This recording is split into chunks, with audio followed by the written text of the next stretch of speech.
É isso aí, galera. Vamos lá, né? Mais uma aula de física na terceira série do ensino médio.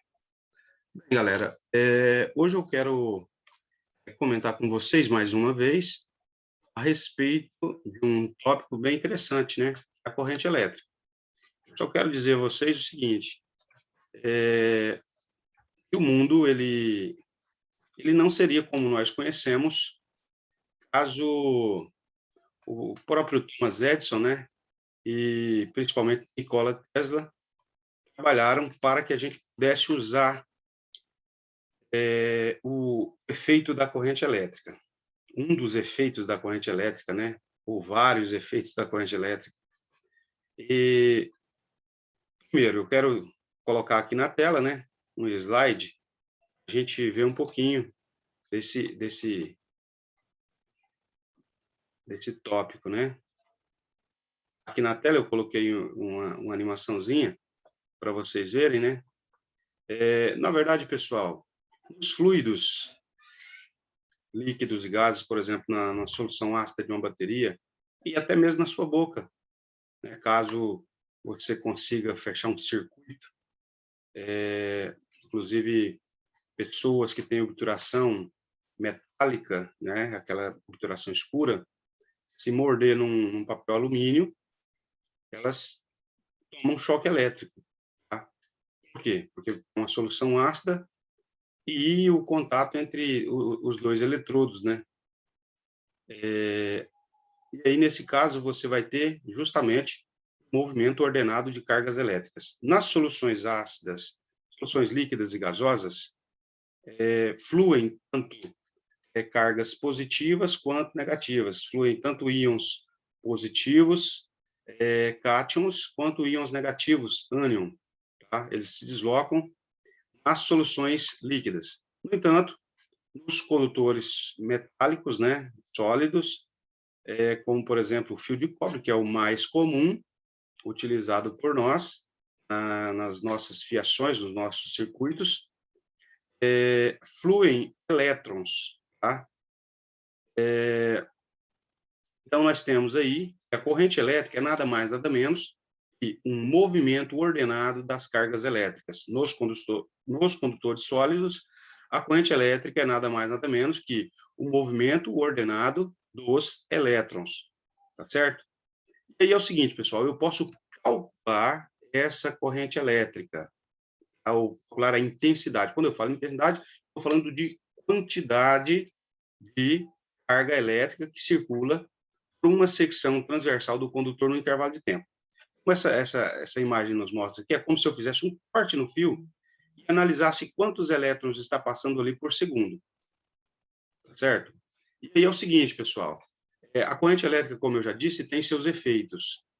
O primeiro efeito explorado para a corrente elétrica foi o efeito Joule, tá? E é justamente o fato de que, quando a corrente elétrica circula por um corpo, ela provoca nesse corpo o aquecimento em função da resistência interna, ou seja, as colisões que acontecem com as paredes do recipiente geram seu aquecimento. Inclusive, os primeiros filamentos, né, nas tentativas de construção de lâmpadas, foi o grafite. Inclusive, você pode fazer isso, né? Fazer um circuitozinho, como esse que está mostrando aqui, uma pilha, fio condutor e o grafite ligado nas duas extremidades dos fios. Né? E você vai perceber que ele pega fogo, ele queima. Né? Então, como você pode perceber, o mesmo vai ocorrer com as lâmpadas. Elas, com o tempo, né, elas vão se queimar. Por quê? Porque a função da resistência é transformar a energia elétrica em calor. E na medida em que esse calor vai sendo gerado, duas coisas vão acontecendo. O próprio material vai sofrendo desgaste e a energia elétrica, que se transforma em calor, ela transforma-se parcialmente em energia luminosa. Corpos incandescentes, ou seja, corpos em alta temperatura, eles emitem luminosidade. Certo? Hoje em dia, nós utilizamos outros tipos de lâmpadas, né? Que são as lâmpadas fluorescentes e as lâmpadas de LED, que apresentam uma eficiência muito maior que as lâmpadas incandescentes. Mas essa ideia de transformar energia elétrica em calor é muito utilizada nas nossas casas, por exemplo, na churrasqueira elétrica, no forno elétrico, na torradeira, na sanduicheira, no grill, na panela elétrica, no chuveiro, no ferro, na chapinha, tá? No Babyliss. São diversos dispositivos na nossa casa que utilizam o efeito Joule, né? Ou o efeito térmico, onde a energia elétrica é transformada em calor. Lembrando que o que é energia elétrica, professor? A energia elétrica é a energia que o elétron adquire quando está em movimento. Ou seja, movimento ordenado de cargas elétricas, corrente elétrica. Então, sempre que tem uma corrente elétrica, tem ali a presença da energia elétrica, tá certo? E aí, como eu disse a vocês, né, eu posso calcular essa corrente elétrica. Para calcular, como eu já até disse, a gente usa um mecanismo bem simplesinho. Eu pego a quantidade de carga que está fluindo e divido pelo tempo. Tanto a carga quanto o tempo em unidades de medida já definidas. Tá? No caso, a quantidade de carga elétrica é dada em Coulomb, em homenagem ao francês Charles Auguste de Coulomb, e o tempo ele é dado em segundos. Tá? Vale ressaltar o seguinte, que o Coulomb, como é em homenagem a uma pessoa, vem com letra maiúscula. E o segundo, como não é em homenagem a ninguém, ele vem com S minúsculo. A razão Coulomb por ampere, não, Coulomb por segundo vai me dar o ampere, tá certo? Então, a intensidade de corrente elétrica ela é medida em amperes. Como o ampere é uma unidade grande, é muito comum a gente ver os números representados em miliamperes. Por exemplo, a bateria do seu celular, ela vai girar aí, se for um aparelho mais novo, em torno de 4, 5 mil miliamperes, enquanto que tem aparelhos que chegam até 6 mil miliamperes. Um aparelho com que tem amperagem aí de 5 mil, a bateria dele vai durar de 1 dia e meio até 3 dias, dependendo do uso, né? A não seja que seja um uso extremamente hard, né? Que ela vai durar menos de um dia. Mas é uma bateria de 5 mil miliamperes-hora, é isso aí, né? Um dia tranquilo, sem você ter que recarregar novamente, certo? E aqui tem os efeitos, que nós já comentamos com vocês, né?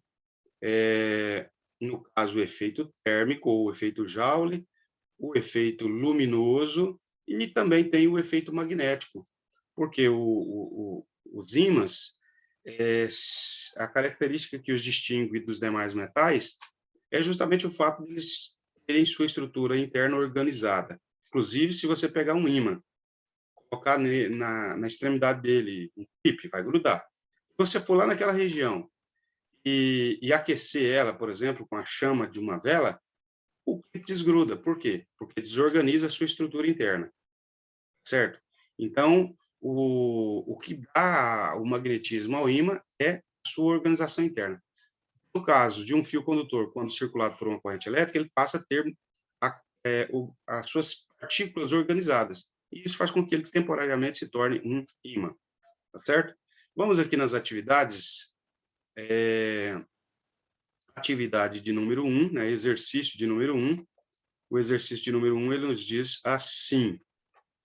Olha bem. A razão entre a carga que flui por uma secção reta de um condutor e o tempo gasto para essa carga fluir define uma grandeza elétrica chamada,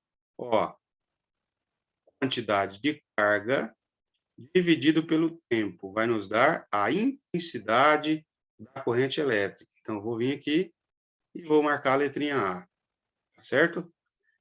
Carga dividido pelo tempo. Razão. Quando fala razão aqui, eu falo em divisão, tá?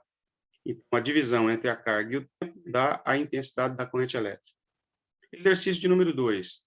Uma corrente elétrica que flui num condutor tem valor igual a 5 amperes. Pode-se, então, afirmar que a carga que passa numa secção reta do condutor é D. Olha bem, pessoal. 5 amperes. Vamos lá. Intensidade de corrente elétrica é igual a quantidade de carga dividido pelo intervalo de tempo. Então, se a minha intensidade é de 5 amperes, eu tenho, por exemplo, eu tenho que procurar o número dividido pelo outro número, dá 5. Nesse caso, se eu pegar 1 dividido por 5, dá 0,2. Então, não é a letra A. Se eu pegar 5 dividido por 5, dá 1. Também não é a letra B. Se eu pegar 1/5 dividido por 1, todo número dividido por 1 é igual a ele mesmo. Então, também não é a letra C. 1 dividido por 1 dá 1. Também não é a letra D. E 1 dividido para 1/5. Professor, o que é isso? Deixa eu explicar para vocês.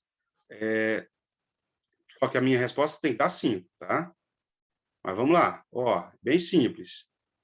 Eu não sei se vocês estão lembrados, mas lá no quinto ano, vocês estudaram divisão de fração por fração.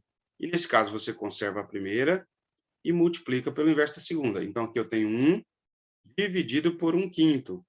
Como que eu vou fazer isso? Eu vou conservar a primeira fração e vou multiplicar pelo inverso da segunda. O que é inverso? Eu vou trocar. O 1 vai para baixo, o 5 vai para cima. Então, aqui vai ficar 5 sobre 1. Igual. 5 vezes 1, 5. E o denominador é 1. O denominador 1 não precisa aparecer, tá certo? Então, 1 dividido por 1/5 dá 5. Mesmo, pessoal, se você pegar 1/5, 1 dividido por 5 dá 0,2, como eu disse lá no iniciozinho. 1 dividido por 0,2 vai dar 5. Tá? Você pode fazer o cálculo aí, pega a sua calculadora, que isso vai te ajudar muito. Você vai perceber que dá 5 amperes. Então, a alternativa que satisfaz as condições do exercício é a letra E. 1 coulomb a cada 1/5 de segundos dá 5 amperes. Exercício 3. Pela secção reta de um condutor, passam 12 coulomb em 4 segundos. Qual a corrente elétrica nesse condutor? Simples, pessoal. E, inclusive, bem mais simples que o exercício 2, tá? I igual a Q, quantidade de carga, dividido por delta T, intervalo de tempo. Quantidade de carga, 12 coulomb.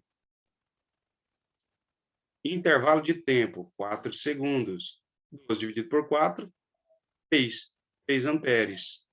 Tá certo? Isso quer dizer que a intensidade de corrente elétrica que passa por esse condutor é de 3 amperes. Tá certo? É isso, galera. Ó, todos um ótimo dia.